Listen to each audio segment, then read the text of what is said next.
Well, it's been a few weeks, but after a nice holiday break, we are back in action today on with all new SportsPath. It's great, isn't it? We look to get you caught up on how a couple of our hockey teams did over the holiday break in their respective tournaments and how our Fab 5 basketball teams have been doing.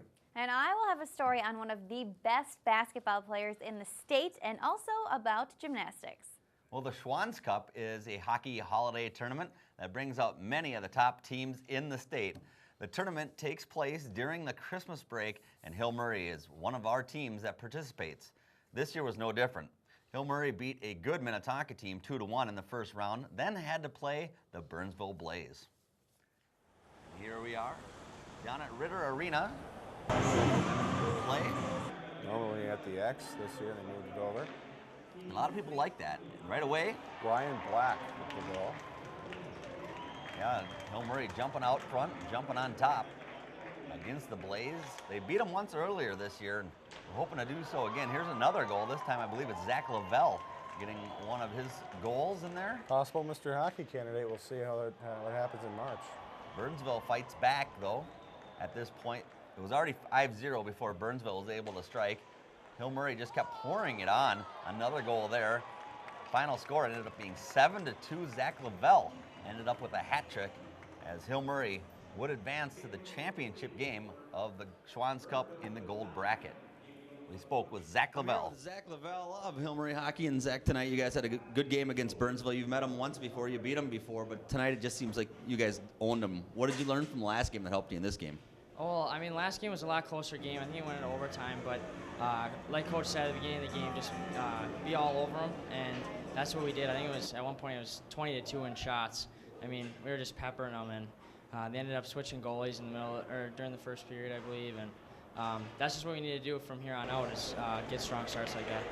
You guys outshot them 22-6 in that first period, and I had noticed, I looked at the scoreboard a couple times, and I think when you got up into the 30s, I don't even think they were marking every shot on goal. What did what did you learn from playing them last time that really helped you in this one?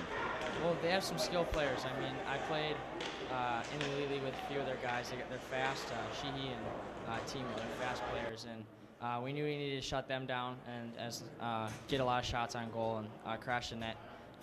Last game we weren't crashing the net very well. A lot of rebounds were just sitting there, so we tried to capitalize on more of our chances, and we got 3 in the first period, and that's what we built off that and kept going.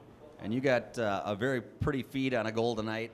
Walk us through that goal. And Slattery had the puck on the far side boards and did up basically a 360 to get free. Yeah, so I think Greeter initially passed it to Slattery on the right side, and he walked down, and he ended up, I don't know, going between his legs and spun around a guy. And then I don't know how he ended up with the puck still, but he threw it out front to me, and I shot low stick, and that was wide open. So it was a great move. We got back to the bench, and we were kind of joking about it, and he's like, I just had to pull it out. I don't know if it was going to work or not, but it was a great play. It was awesome. It's one of those hockey pond moves you practice. Yeah, exactly. Let's talk about Slattery. He came up from Shattuck. How has the chemistry been between you guys and having him basically new to this team this year and new to your line? It's been great. I mean, he was a little quiet at first, but now I think all the guys know Slattery's not the most quiet guy. He's getting to know everybody. Everyone likes him. He's fun to have in the locker room. Just one of those kids. It's a goofball, and you just have so much fun when he's around. He also brings a lot to our team. He's a goal scorer, and he makes a lot of plays. Like today, he made some plays, and he also had a goal, I think. So he had 3 points, 2 assists, and a goal. So it's awesome playing with him. We're doing good right now. We're clicking, and can't wait to keep going. And you guys are moving ahead in the SCHWAN'S Cup tournament. You've played in this tournament a few times now. How do you like playing in this tournament? I love it. It's fun. It's a lot of great competition, a lot of great teams.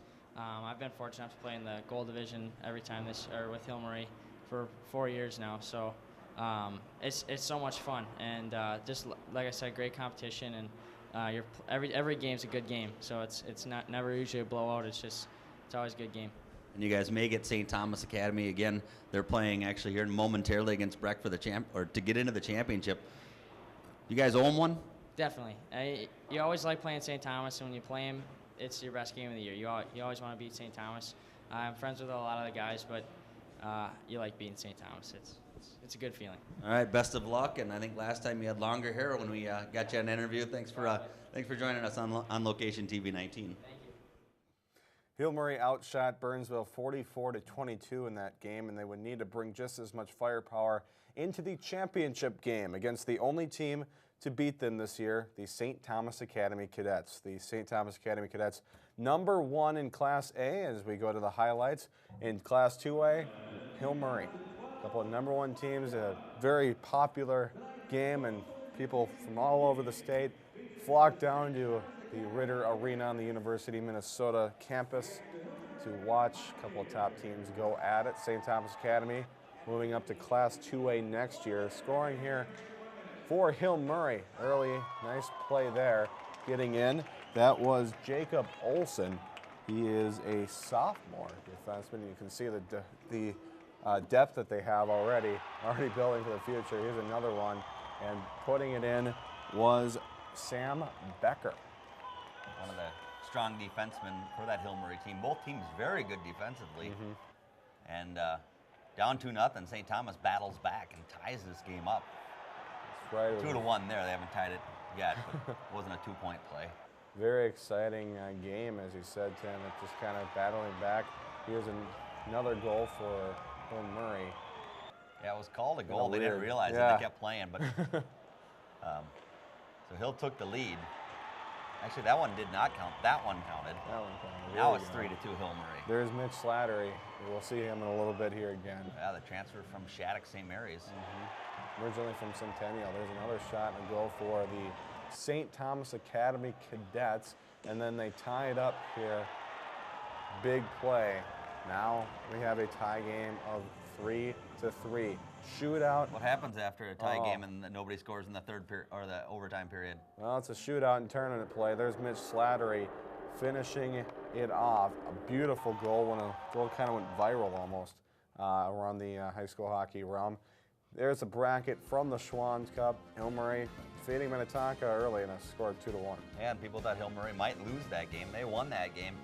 And then if you look down the lower part, Breck is in there, and a lot of people thought Breck maybe shouldn't even be in this tournament, but they won the silver in years past, so they moved up to the gold, and then they ended up winning against Duluth East. They move on, and Breck gets St. Thomas Academy. Next, kept it close, 2-1. Yeah, another good game, and Hill Murray just put the blaze out. Right. 7-2, so that set up the championship game, and as we already said, Hill Murray, your winners in an overtime shootout to capture the SCHWAN'S Cup. So congratulations to Hill Murray, who wins the Gold Cup division of the SCHWAN'S Cup at Ritter Arena and holds on to their #1 state ranking. On December 28th, the White Bear Lake High School hockey team departed on a weekend road trip to the Iron Range. The team graciously invited me to bring a camera along and go on location to Grand Rapids and Virginia, Minnesota to capture the experience of a team road trip. It was an early Friday morning for the White Bear Lake boys hockey team. After they loaded their gear and made their way into the coach bus, they departed at 7 a.m. Coach Tim Sager talked about where they were going to play first. We want to show you some great places. Okay, Virginia's a old 1960 building that's phenomenal. You always see it on hockey highlights on FSN. It's a great building to play in. Okay? So, bottom line is, this is about us going up and getting better as hockey players. As they made their way up north, the team watched TV19's coverage of the 2011 Section 4AA final between the Bears and Hill Murray. There were plenty of smiles after Mac Jansen's game-winning goal. Nancy's doing the work. The team first arrived at Grand Rapids IRA Civic Center, where they had an early afternoon pre-skate to get ready for their game that night against Virginia.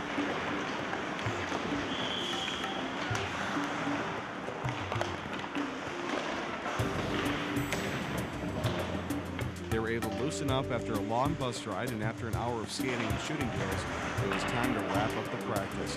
They picked up the pucks, checked into the hotel, and grabbed some lunch before making their way up to Virginia. They played at Virginia's Miners Memorial Building Friday night, where they defeated the Blue Devils 9-0. They then returned to Grand Rapids Saturday afternoon, where they fell to the Thunderhawks 3-1.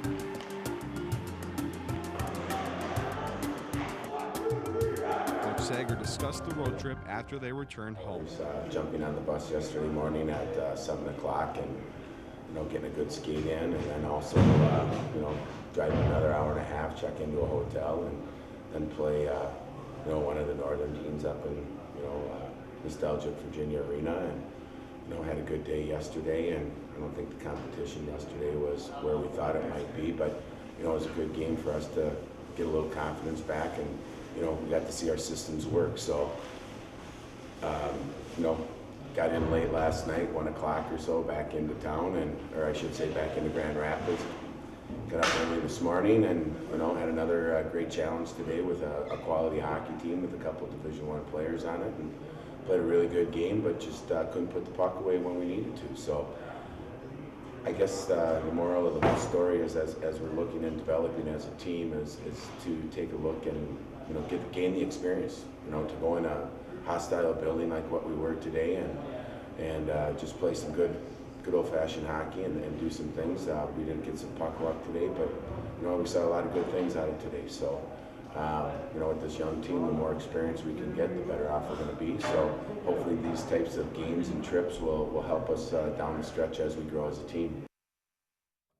Let's take a look at the standings for the hockey, starting with the Suburban East, and right in the middle of the pack there is the White Bear Lake Bears. Yeah, it's a very competitive conference right now. All the teams in the top there have had pretty close games. White Bear Lake coming off of a 1-goal game, 2-1 game over against the top team, the state Edina. Slowly developing. They got a young team. We'll see how they do later in the season against conference play. If you look at from Woodbury up, every team's non-conference, their overall record, pretty even. Right.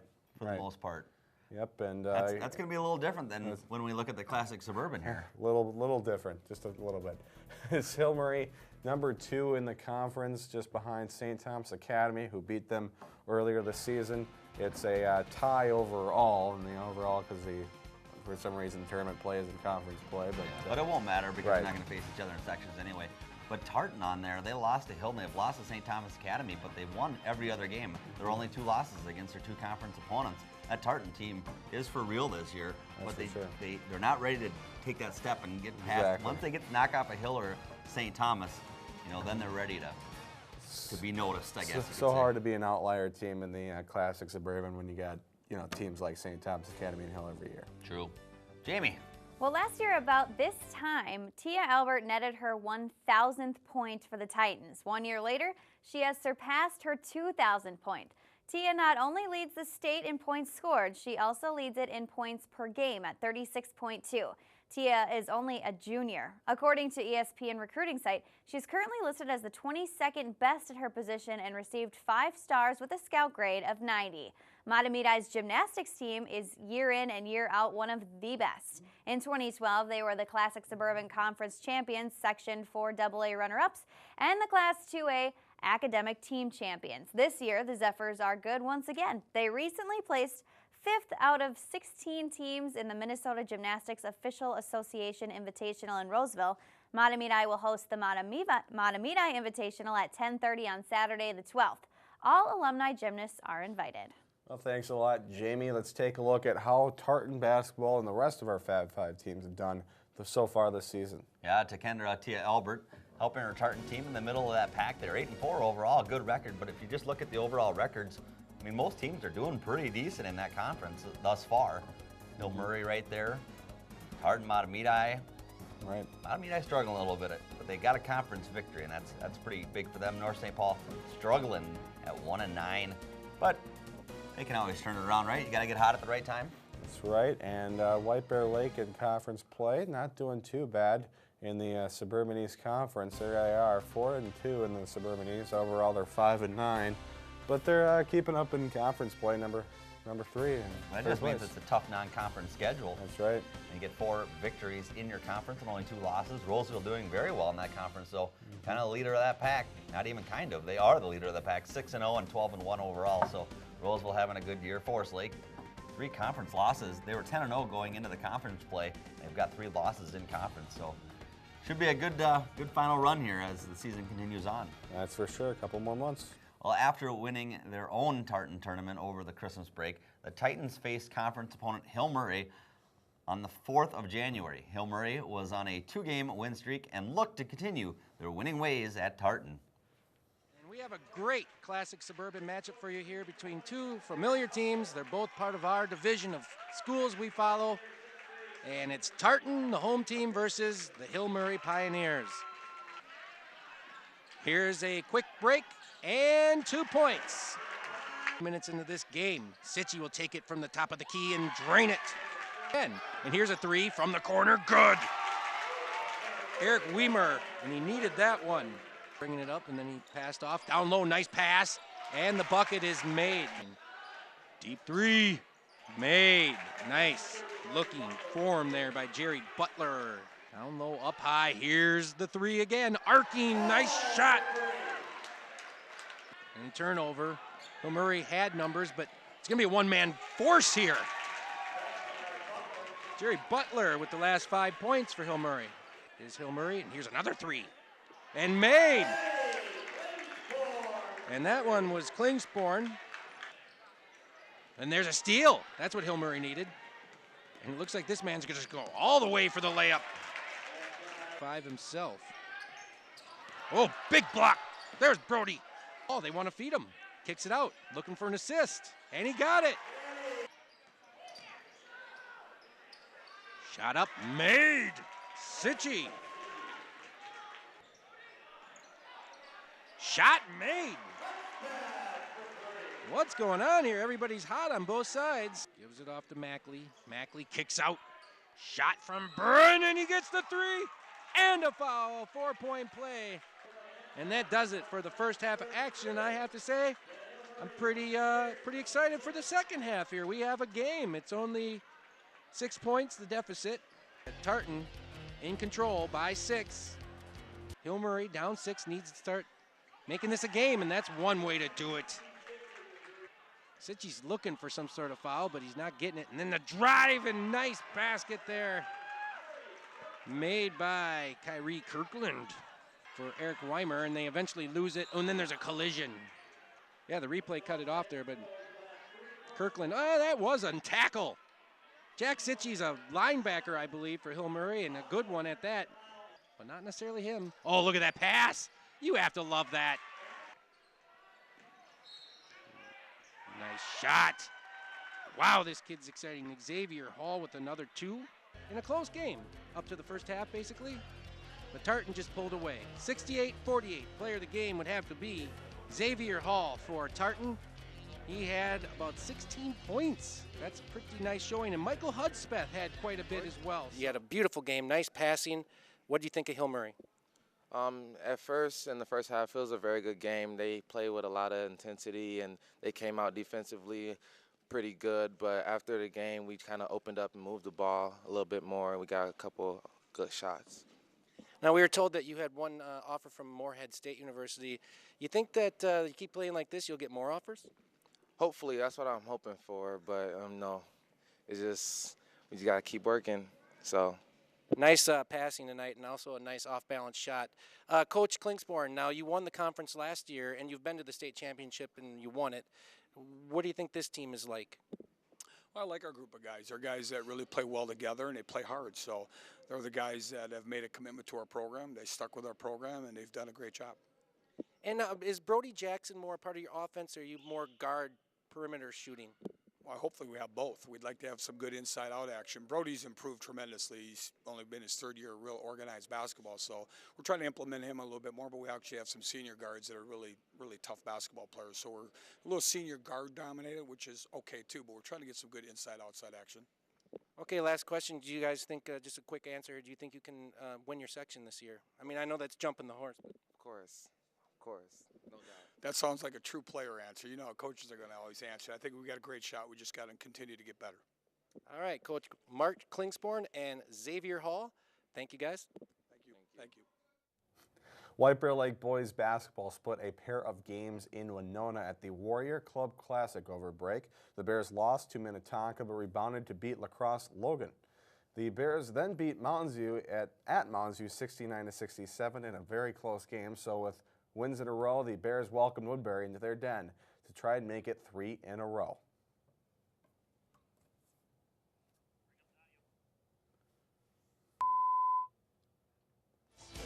Here comes Hink.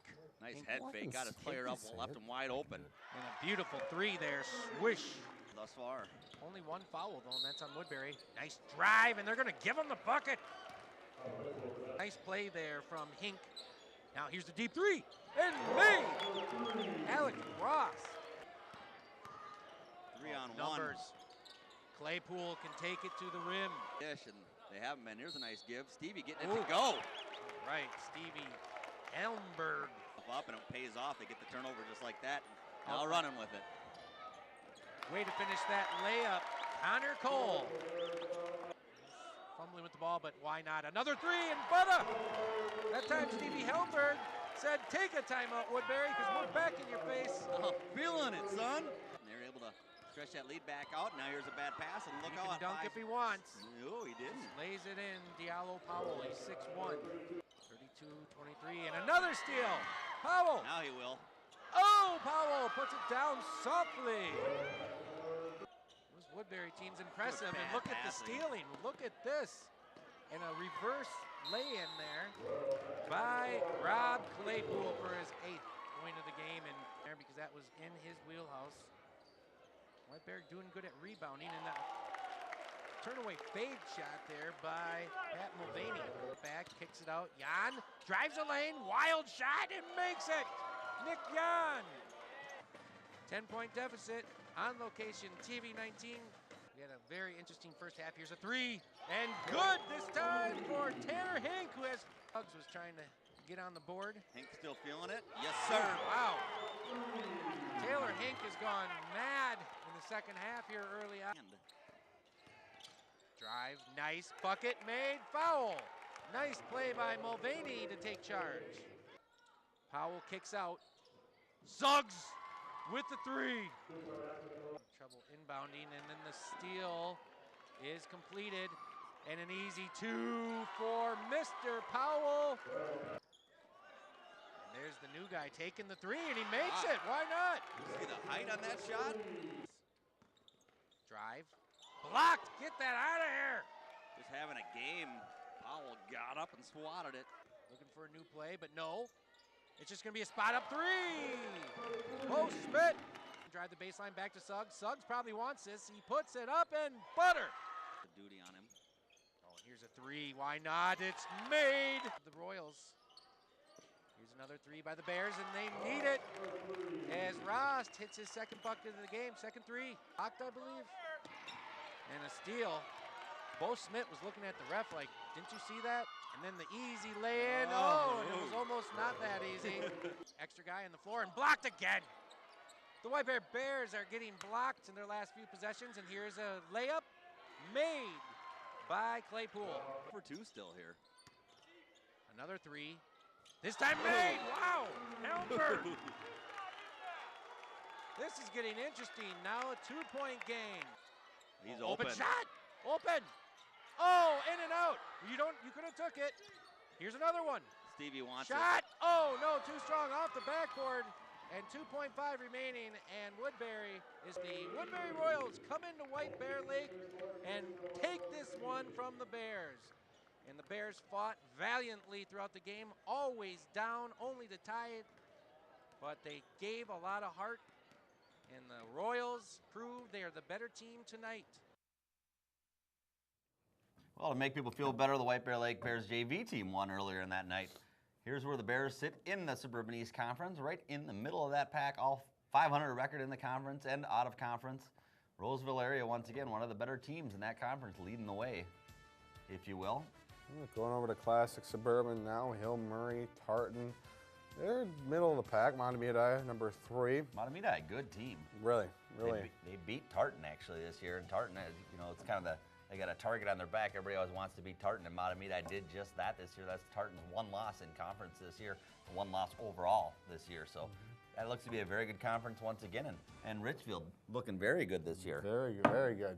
What's going on in girls hockey, Jamie? Well, the White Bear Lake Hockey Association is hosting their very first ever Girls Hockey Day in White Bear Lake at the Vadnais Sports Complex on Saturday, January 12th. Girls of various ages will be competing against teams from all over the surrounding area to showcase the talent in White Bear. With a day consisting of 21 periods of play, they are challenging the public to see how many periods they can watch.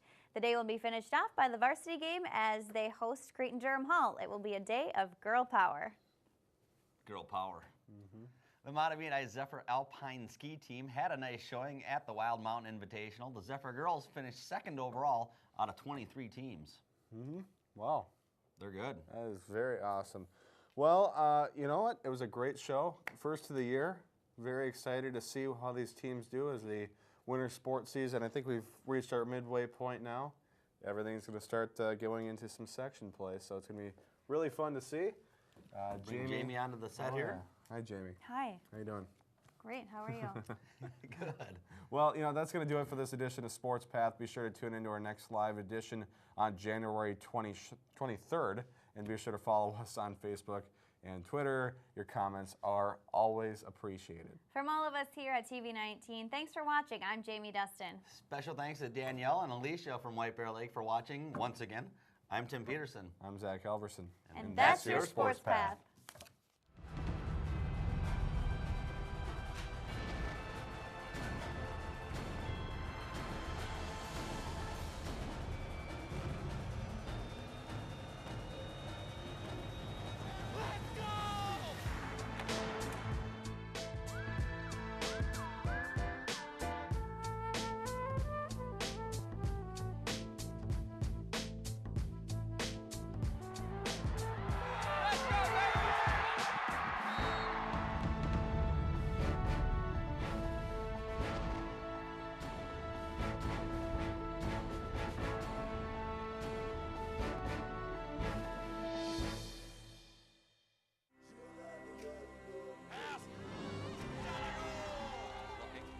It deep.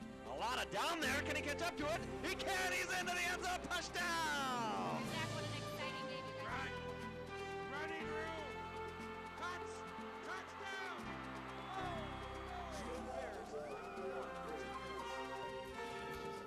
We're all skiing together, and it's kind of neat to see how we've all progressed.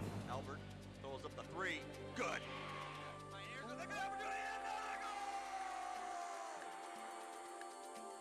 Big hook. And a jab right to the jaw, and lights were out. Tying the game up at 4 with this power play goal. New school records from 2 freshmen.